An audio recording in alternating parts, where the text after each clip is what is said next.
Nag-order kami para matikman kasi na-curious kami. So 40 years na sila in the industry making this dish.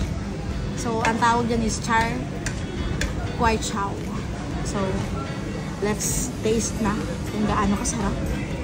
Here, oh.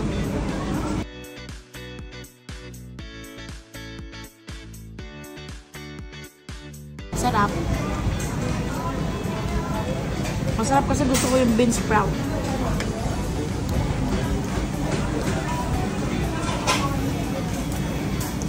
Yummy. Yummy, yummy, yummy, yummy, yummy. Signature Singaporean, ano ba yan? Dish. So, mas masarap. Pad Thai o yan? Pad Thai. Pad Thai pa rin. Pad Thai, oh. Pero masarap yan. Uulitin? IC approved? Para sa hindi maihilig sa maanghang. Medyo sweet. Medyo sweet yung sauce niya. Magkano binili mo dyan?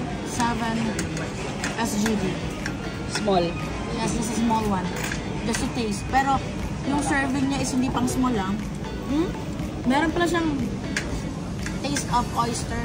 May oyster pala siya nakasama. Kasi pag pad thai naman is peanut, chili, and prawn. This one is may oyster naman siya. So, masarap. Tikman natin guys yung char kway chow. Signature Singaporean dish na ito.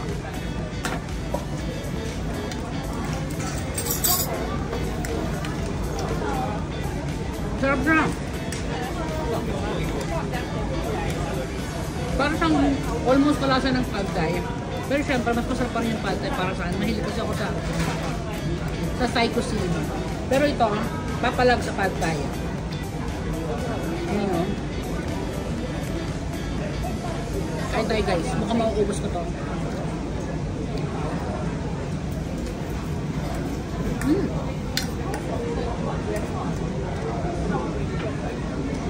Small order nila. Pang maraming taon na.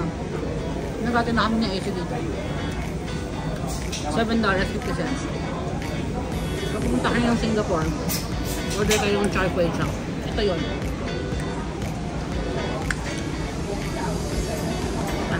Queen kain, no? Sige lang.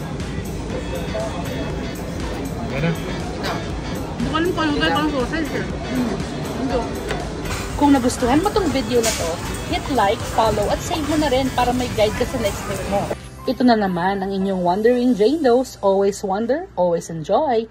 See you on our next adventure.